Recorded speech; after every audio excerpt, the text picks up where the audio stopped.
Tonight, I am pleased to welcome Philip Gambone. He joins us to speak on his book, Travels in a Gay Nation, Portraits of an LGBTQ Americans. With Pride Week upon us, it is the perfect time to take a closer look and celebrate some of our most influential gay Americans. Philip Gambone has had the pleasure of meeting with 40 amazing artists, politicians, musicians, and authors, many of whom have ties to Boston or Massachusetts. A review from Booklist asserts that Gambone traveled the nation for 2 years, talking with LGBTQ people to repudiate a portrait of our community that is often a sadly impoverished one, and to open up a wider panorama than the tiny, cramped window that currently looks out onto LGBTQ America.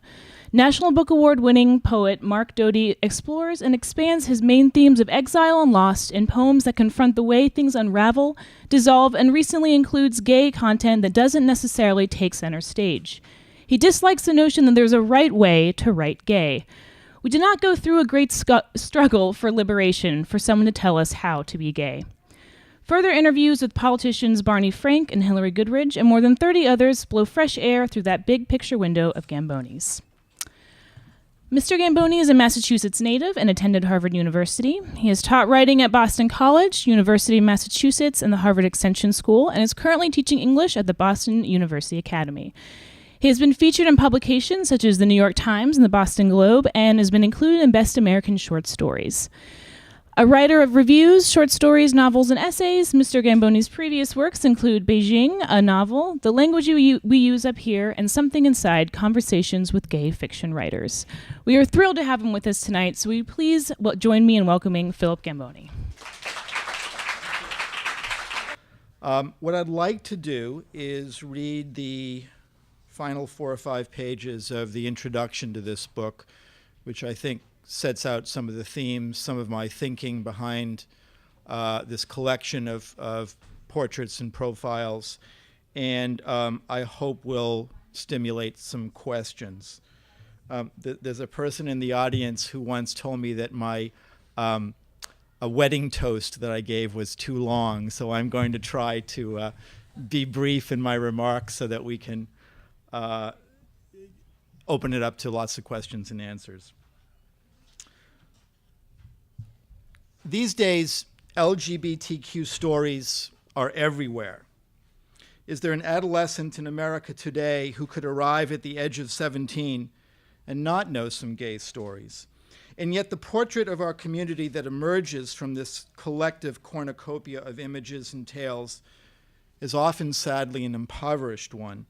As Urvashi Vaid accurately points out in Virtual Equality, while every gay, lesbian, bisexual, or transgendered person can proudly recite the names of music and film celebrities who are gay or lesbian, few can list the people who lead the political fight behind the spotlight to advance and promote gay and lesbian equality. The queer stories that are out there, the ones getting the widest hearings, the ones given the imprimatur to inform the world of what being LGBTQ is all about, are too often the ones that many of us can least identify with. Technicolor stories of the big, loud, splashy celebs du jour whose lives and antics crowd the pages of the glossies, gay and mainstream. Of course, celebrities are a part of our community, in many cases an important part, but they are by no means do they encompass the whole story of who we are and what we're up to. It would be outrageously grandiose to suggest that Travels in a Gay Nation succeeds in telling that whole story. It does nothing of the sort. But from the outset of this project, my intention was to open up a much wider panorama of faces, voices, stories, points of view than the tiny, cramped window that currently looks out onto LGBTQ America. I wanted to shine a brighter light, cast a wider beam on a world that I knew was richer, more interesting, and more extraordinary than the trivial, humdrum, and jejune gay world I was encountering in many of the mainstream sources of information. Randall Keenan put it nicely when, in talking with me, he noted the monodimensional nature of most people's understanding of African Americans. Quote, "A lot of white Americans don't take much time to learn about black folk. They're satisfied with the received thing, what they get off the boob tube in the New York Times, end quote. No less so for queer folk. There is a similar received understanding out there about who we are. It's an understanding that's been manufactured, homogenized, and sold to us largely by the mainstream media, gay and straight. The word on the street is that we look a certain way, dress a certain way, think a certain way, consume a certain way. In most cases, it's an innocuous enough image, as all lowest common denominators tend to be, one that has done some good in presenting queer people as just folk. The problem is that folk is not the full story. We are complicated and enormous, the wise, wonderful Dorothy Allison told me the day we talked. And that is what I've tried to do in this book. Let that complexity and that enormity speak loud and clear in the stories I've recorded here. My overriding concern was to assemble as diverse a list of interesting and extraordinary LGBTQ Americans as I could, and then to invite them to tell me their stories. I tried for geographical and occupational diversity, ethnic and racial diversity, religious and ideological diversity, and generational diversity. At the time I interviewed them, my subjects ranged in age from 19 to 84. Some came from backgrounds of privilege. Others grew up in poverty. Close to 1/3 of the people in this volume are persons of color. 6 were born outside the United States. As Travels in a Gay Nation moved beyond an initial idea to the nitty-gritty of field work, I deliberately avoided turning this book into a hagiography of gay and lesbian celebrities. Cultural icons are our heroes, writes Vade. But gay leaders who work in gay institutions, be they AIDS service groups, youth projects, community centers, or legal and political groups, are often vilified, end quote. Or as the young adult novelist Alex Sanchez said to me in our interview, where are the stories about everyday gay and lesbian people who are heroes in their own right by virtue of just being themselves and being open and honest? I wanted to address those concerns directly. The more I met people in the arts, the sciences, business, academia, medicine, sports, the military, religion, law, journalism, the more I understood what good, important, courageous, noble work they were doing, work that was enlarging the story of what it means to be an LGBTQ American. I had no intention of painting a complete or encyclopedic portrait of my subjects. Rather, I aimed to sketch out each life, capturing something of the personality, the voice, the passions. In the best sense of the word, I gave myself permission to be an amateur. Above all, I wanted to celebrate the humanity and dignity and the complexity in each. Each portrait is based on a face-to-face interview, most of which lasted about an hour and a half, in some cases longer, if spirit and stamina moved us. We conducted these conversations in coffee shops and bars, hotel lobbies and restaurants, homes and workplaces, painting studios and congressional suites, on porches and roof decks, in kitchens, classrooms, and conference halls.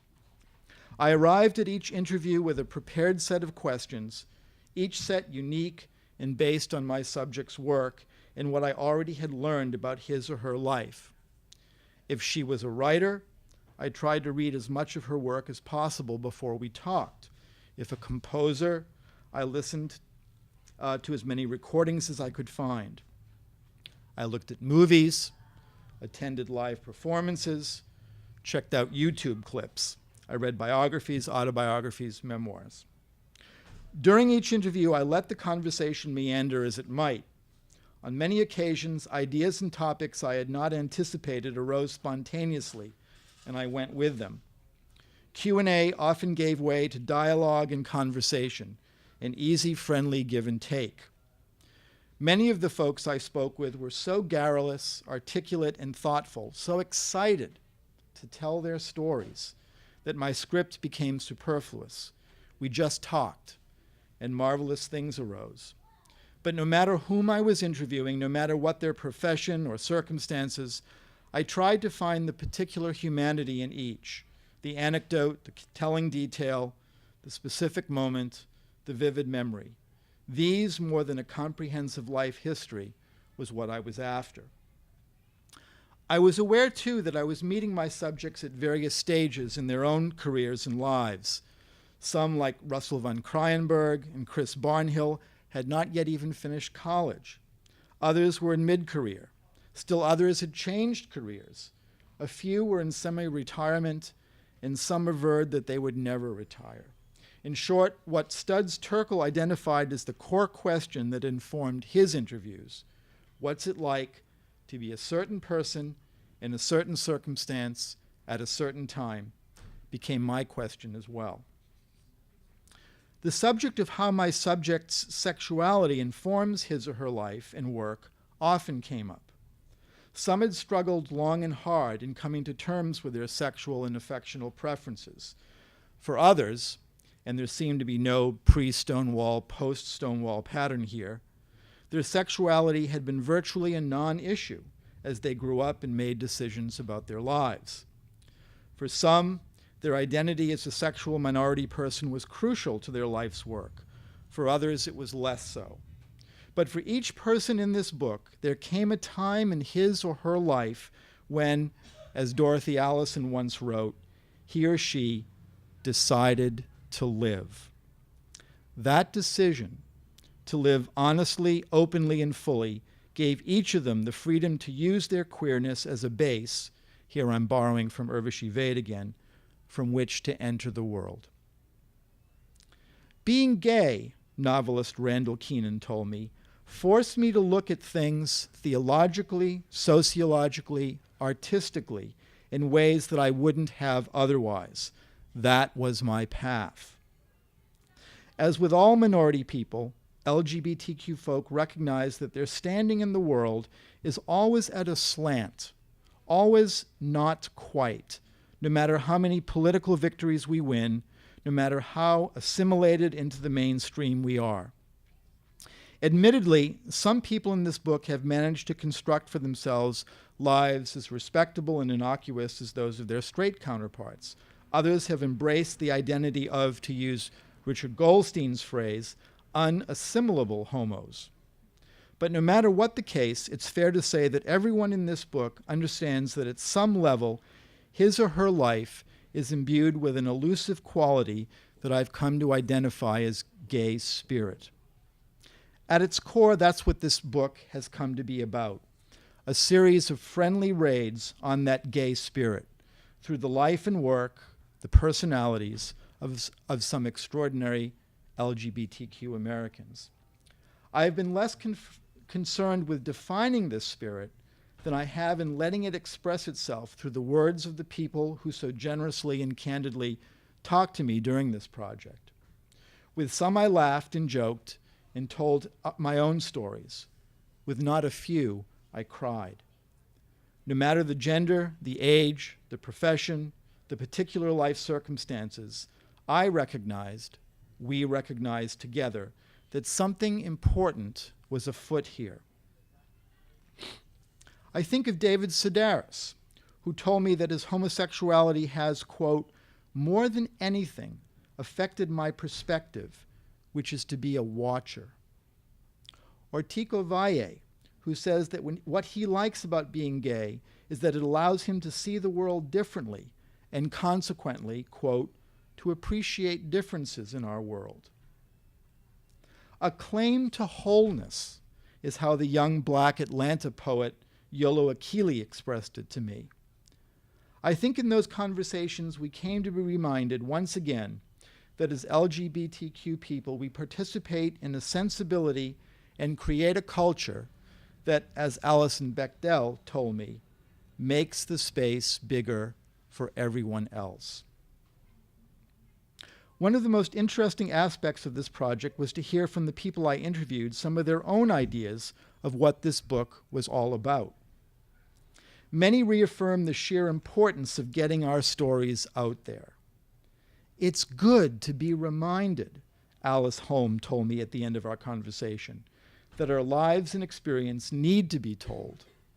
Others, like Jamil Khoury, the founder of an alternative theater company in Chicago, saw it, quote, as a forum for the riches of LGBT stories. Several told me the book would be an important archival document, one that would capture our collective history, as Rachel Tiven put it.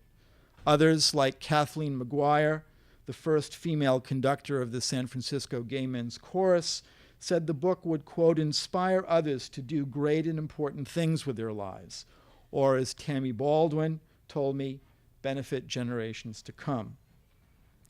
For still others, the experience of being interviewed was intensely personal. "I feel like I've been through the most intense therapy session," P.J. Raval, the cinematographer, told me. Others, like Mark Siegel, the publisher of the Philadelphia Gay News, found affirmation for his work. Quote, "We often question our contributions. The interview answered that for me." Which brings us back to the point of stories in general, to give a voice to anyone who is fighting to be heard. Doubtless, each person who reads this book will sooner or later think of his or her own favorite candidates for extraordinary LGBT person who are not represented here. I have mine too.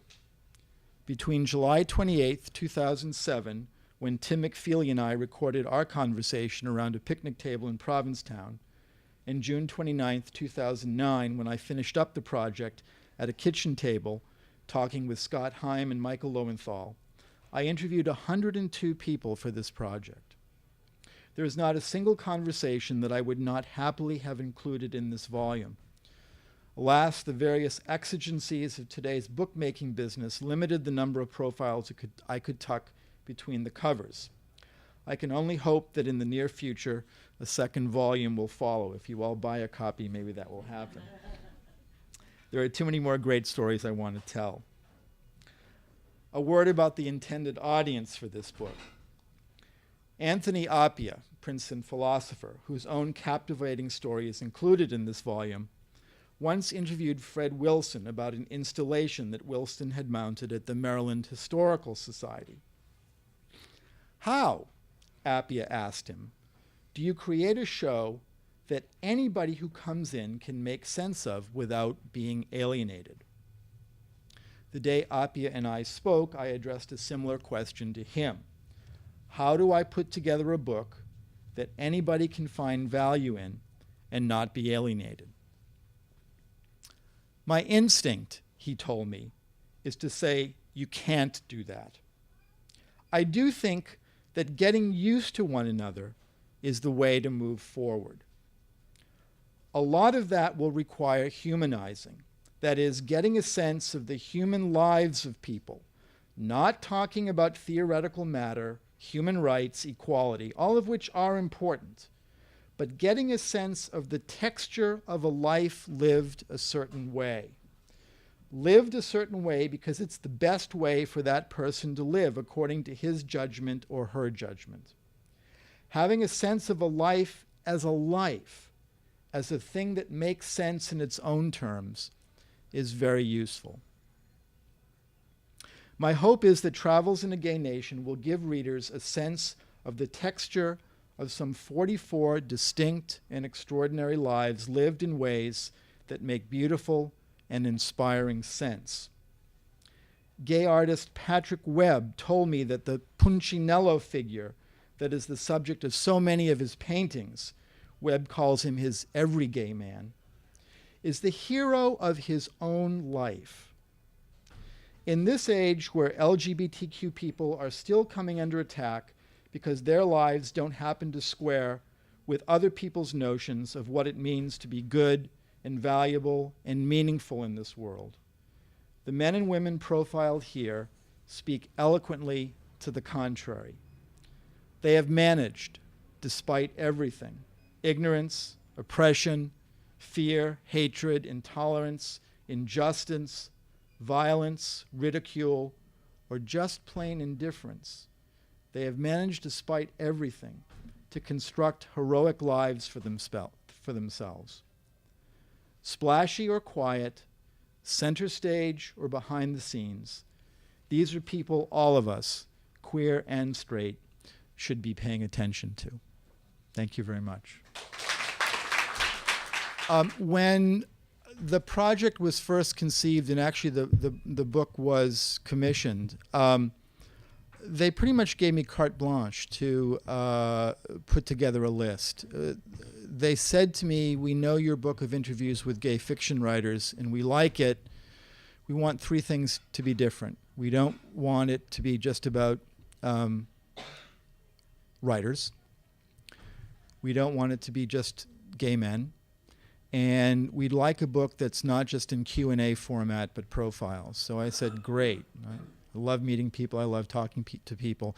So I came up with a preliminary list of probably 150 names, submitted it to the publisher, and they said, go for it.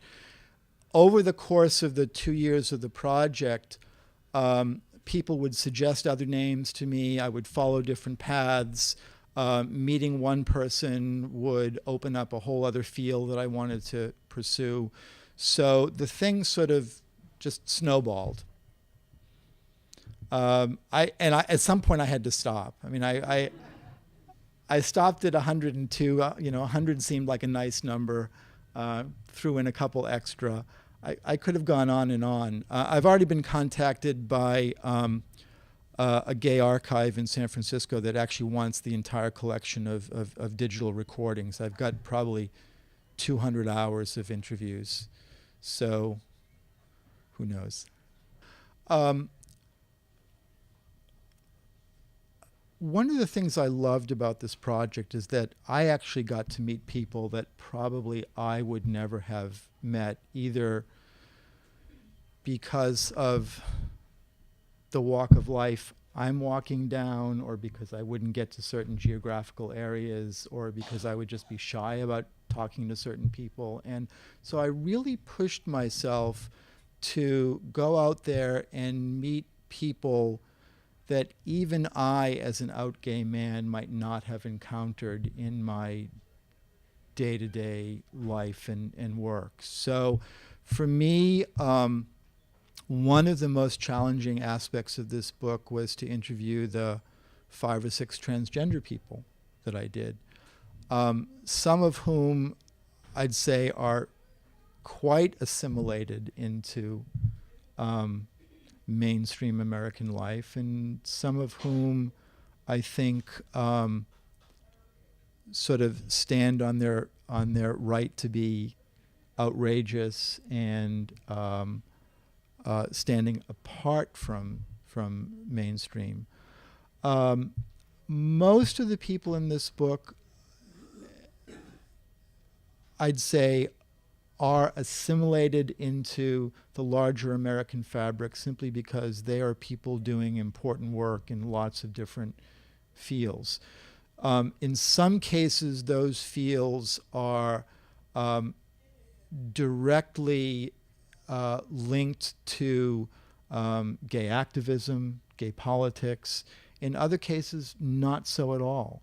Some people in the book, as much as I pushed them, said that their sexuality had nothing to do with their life's work, in no way informed what they were doing. And others, of course, proudly and almost defiantly said that, yes, of course, my sexuality is the thing that most informs who I am and what I'm doing. So again, I wasn't trying in this book to come at definitions, but rather to simply lay out the smorgasbord of an array of people, some of whom I think would embrace that rubric of assimilation, and others of whom would not particularly. I don't know if that gets at what you were asking or not. Well, certainly, as I mentioned in the introduction, one of the things that surprised me, I guess I sort of assumed that there would be a pre-Stonewall, post-Stonewall connection between how comfortable people had been in coming out and in pursuing their lives and their sexuality, and that people who had been born after Stonewall and sort of had the advantage of the gay liberation movement would somehow have had an easier time of it. And in fact, I could not make that easy equation at all. Somebody like Ned Rorem, the composer, who's actually the oldest person I interviewed, I think he was 84 at the time, was out, and outrageously so, by the time he was a late teenager, even though he was born in the 20s. And some of the young people that I interviewed who were still in college really had a hard time of it. So that was certainly one thing that surprised me. Sometimes you're so close to your own project that you don't even see things that other people do. So somebody interviewed me a couple weeks ago and said, "Do you realize that almost everybody in your book is partnered?" And was that deliberate? Partnered. And I said, no. And then I began thinking about it, and in fact, almost everybody in the book, with maybe the exception of the very, very youngest people, had a partner and a long-term partner. And so we sort of got to talking about why that was, because it certainly wasn't anything that I had set out to capture at all. So is this a fluke? Is the fact that we are now 41 years post-Stonewall, is it just easier for people to live open lives and take partners? Is it the fact that people who are particularly successful have the benefit of someone close to them who can support them through the ups and downs of whatever profession they're pursuing? I don't know. But so that was something that certainly surprised me, and I didn't recognize it until somebody actually had read the book and came back. So those are a couple things that surprised me. Well, as I said in the book, if I were going to redo this book, or if I were going to criticize myself, I would have loved to have had a gay Republican in the book.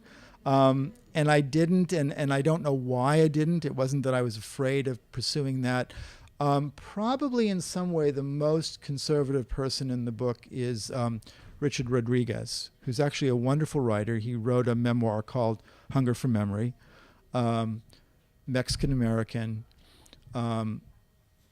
did a PhD and was being courted by places like Yale to teach in the English department there, and gave that all up because he felt as if the only reason these prestigious universities were pursuing him was because of his minority status as a Mexican American, and so wanted to disassociate himself with that. And he's actually come under a lot of criticism from the gay community as a kind of Uncle Tom within the gay community. And I was very, very happy that he agreed to be interviewed, and we actually had a wonderful conversation. And and then, of course, there's somebody like Dean Spade, the transgender law professor from Seattle, who is about as radical as you can get. So that's the spectrum. Those are the sort of the political bookends within the book. But yeah, I probably would have liked to have a few more of those log cabin Republican voices in the book. Yeah. So again, if you all buy this book and there's a second volume, I promise there'll be some people on the right. Certainly not anybody who didn't want to be framed in this context. Two things I should say about that, Judy. I tried very, very hard to get a gay Muslim in the book. And one person that I finally contacted, a woman in D.C. who is one of the co-leaders of the gay Muslim, sort of a national gay Muslim group, said she would only use her first name. And so I decided that I couldn't accept that. Finally, in Chicago, I met two wonderful guys, Malik Galani and Jamil Khoury, who are partners, both relational partners and also business partners. And they are the ones who started this alternative theater company in Chicago after 9/11. And the reason they did is that Malik, who is South Asian, and very obviously South Asian because of his complexion, was, and a practicing Muslim, started getting harassed almost immediately after 9/11. And so the two of them decided that they needed to put onto the Chicago stage the stories of underrepresented people. So they've started a theater group called the Silk Road Project, which puts on plays by people who can, playwrights who can trace their ancestry to the Silk Road, in other words, from East Asia to the Mediterranean, and are about Silk Road people. So one of the first plays they put on was a play about a love affair between an Israeli and a Palestinian, for instance. And I was thrilled to interview them for lots of reasons. I mean, their story is fascinating. The work that they're doing in Chicago is fascinating. And as a practicing Muslim, I think Malik had an interesting perspective that I wanted in the book. So the only people who said no did not say no because they didn't want to be identified with this project, but either were so busy or such big celebrities that either they figured they didn't need the publicity that this book would bring to them, or were just too busy to do it.